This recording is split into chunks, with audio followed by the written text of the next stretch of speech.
Hey guys, okay, so today, or this week's math lesson is about subtracting decimal fractions. This should be a review for all of us because we've done it, so it's going to be a quick lesson. So, some things we're going to be doing and making sure that you do when you're subtracting decimal fractions is you line up the decimals by the place value, use that decimal point as a guide. No matter how many place values are in the number, use the decimal point. Okay, what I have on top, okay, what you have on top is on top, and what you're going to take is from the bottom. So the bigger number is up top, the smaller is on the bottom. You start subtracting with the smallest place, farthest to the right, and regroup when you do not have enough to take. Sorry for the commentary from my little daughter. Okay, so if you have 4 and, remember when you see a decimal point you put and, 12 hundredths minus 2 and 8 tenths. So 4 is a larger, 4 and 12 hundredths minus 2 and, so the decimal points are lined up, 8 tenths. Now remember, you can put a 0 right here as a placeholder so you keep it all together. And you can also do these lines to make sure you don't go over.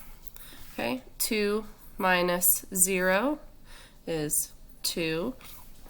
You can't do 1 minus 8, so you have to take from the 4, and that becomes a 3. And now that 1 isn't a 1, it's 11. Okay, 11 minus 8 is 3. 3 minus 2 is 1. And then really, really important, because if you just have this number here, that's 132. That is not our answer. Our answer is 1 and 32 hundredths. So it looks like this. That decimal point is super important, guys. Okay. Now, so you're going to do this, so make sure you're practicing on Imagine Math. You're going to complete the practice, and it also has a problem-solving question. It's a Pear Deck. It's self-paced. That is in the Google Slides, right under where you clicked on this video.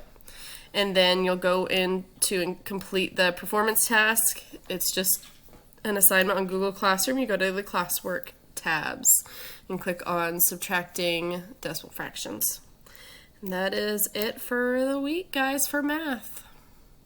Let me know if you have any questions, and remember, you can get my Zoom times that you can come on and ask any question that you have, or you can email me.